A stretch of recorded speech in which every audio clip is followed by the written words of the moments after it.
Do you or someone you know struggle to get out of bed in the morning or accomplish the things you set out to do because of feeling depressed? You're not alone. In the United States in 2020, 1 in 12 adults and 1 in 6 adolescents had major depressive disorder, amounting to a staggering 25 million people. This number is likely increasing, especially in the younger population.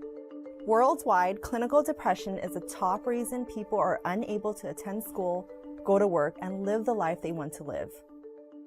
Hello everyone, I'm Dr. Paula Tran and I am a child, adolescent, and adult psychiatrist at Stanford University. In this video, I will introduce you to major depressive disorder, or MDD. I will talk about how to recognize MDD and what causes it.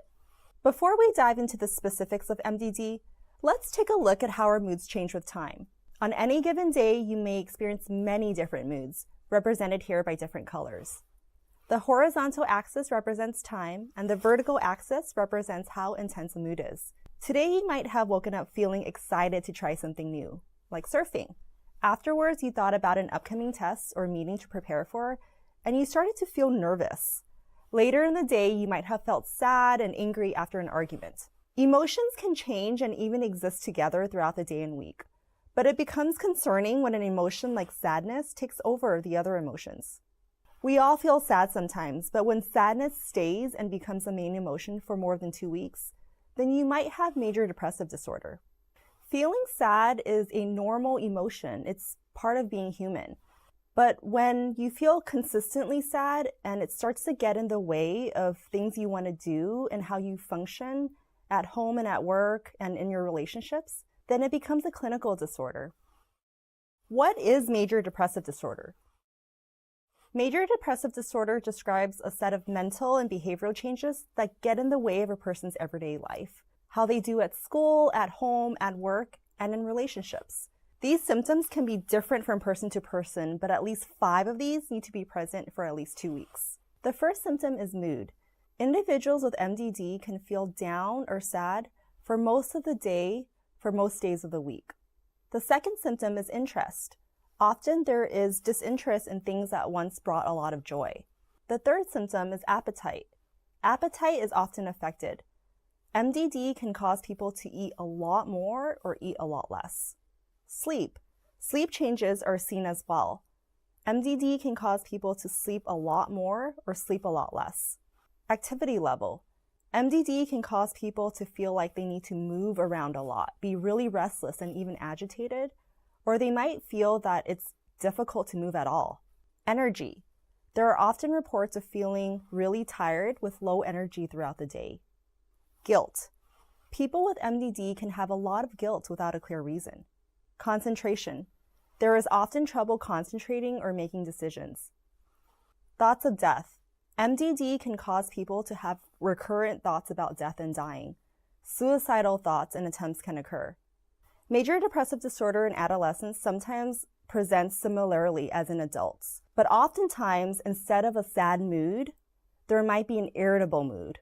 Parents sometimes report that their teenager is really grumpy throughout the day, no longer interested in things they once enjoyed, isolating a lot from their friends. And in the teenage years, a lot of identity revolves around socializing with peers. So if a parent notices that their teenager is isolating a lot more, not doing things that they once enjoyed doing, that might be an indication that the child is depressed. Children and teenagers who are depressed may experience mainly physical symptoms like body pain, a tummy ache, or headache that cannot be explained by a medical reason. Observation from the school is also really important because kids and teenagers spend so much time at school. If untreated, depression symptoms in teenagers can continue into adulthood, affecting them socially and academically. The risk of suicide also increases. In all age groups, the symptoms of MDD can come and go, and they can also vary in how severely they affect a person's functioning. Untreated depression puts an individual at risk of suicide. Having access to a firearm or anything that can be used to hurt themselves is also a risk. Not having social support, isolation, loneliness are also risk factors as well. What causes MDD? If you or a loved one has MDD, you are probably wondering, what causes it?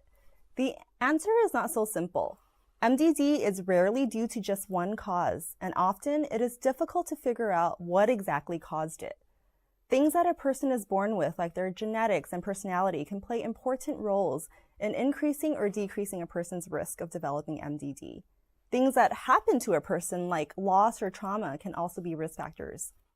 Things that a person is surrounded by, like the influence of their friends, their family, their community, can also affect how likely they will develop MDD. All of these things together contribute to MDD risk. It is important to know that sometimes medical conditions can cause a person to feel depressed. For this reason, let your doctor know if you are noticing any mood changes so that your doctor can make sure you do not have a medical problem that needs to be addressed. Many times people self-medicate with alcohol to address their depressive symptoms, but it's important to understand that self-medicating that way can sometimes make the depression symptoms worse.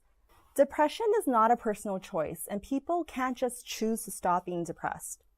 Understanding this can really help support loved ones with MDD. Following a regular schedule that includes spending time outdoors, exercising, sleeping, and eating well can also help. Cognitive behavioral therapy, or CBT, can teach people with MDD how to closely look at their thoughts, their feelings, and their behaviors, and change them. Children, teenagers, and adults with MDD can all benefit from participating in CBT. In some cases of MDD, antidepressant medications may be necessary to improve symptoms. If there is concern about either you or someone you know having MDD, it's really important to talk to your doctor so that you guys can sit down and talk together and figure out, is this what I'm dealing with? Are there labs that need to be checked to make sure you don't have a medical condition that can be reversed? Your doctor should be able to refer you to the appropriate resources, get you connected to mental health care. Early intervention is important to make sure that there is the best outcome and that it interferes with your life as little as possible.